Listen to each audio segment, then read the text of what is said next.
Cinéphile, salut! Au box-office français, nous avons plaisir de compter 16 films français à plus d'1 million d'entrées.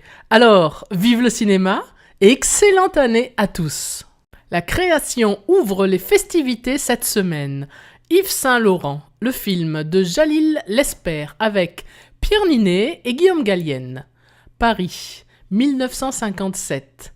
À tout juste 21 ans, Yves Saint-Laurent est appelé à prendre en main les destinées de la prestigieuse maison de haute couture fondée par Christian Dior, récemment décédé. Philomena de Stephen Frears avec Judi Dench et Steve Coogan. Irlande, 1952. Philomena Lee, encore adolescente, tombe enceinte. Rejetée par sa famille, elle est envoyée au couvent de Roscrea. À l'âge de 3 ans, son fils lui est arraché pour être adopté par des Américains.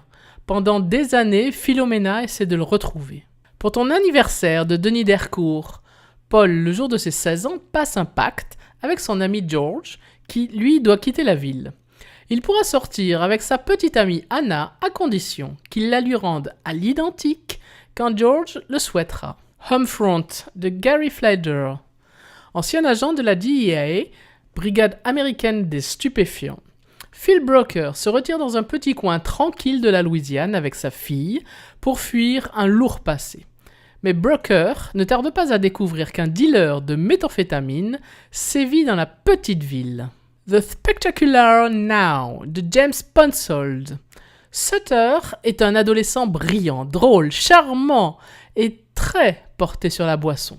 Son quotidien est chamboulé par sa rencontre avec la timide Aimée, une jeune femme totalement différente de lui. Des gouffres d'Antoine Barraud.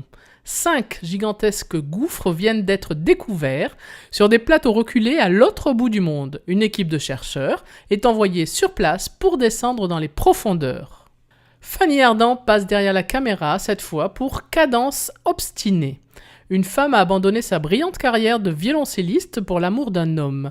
Mais cet homme a un contrat à remplir, contrat qui ne peut pas s'encombrer d'amour. On n'aime jamais de la même façon et en même temps. Lovelace de Rob Epstein avec Jeffrey Friedman.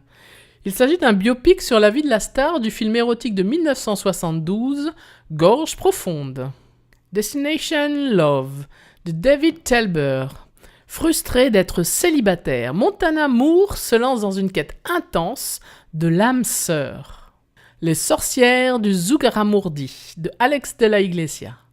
En plein jour, un groupe d'hommes braque un magasin d'or à la Puerta del Sol, à Madrid. Ils vont alors rencontrer une famille de sorcières bien décidées à user de leur pouvoir maléfique pour se venger de ces hommes. Et puis un documentaire réalisé par Mariana Otero, À ciel ouvert. À la frontière franco-belge existe un lieu hors du commun qui prend en charge ces enfants psychiquement et socialement en difficulté.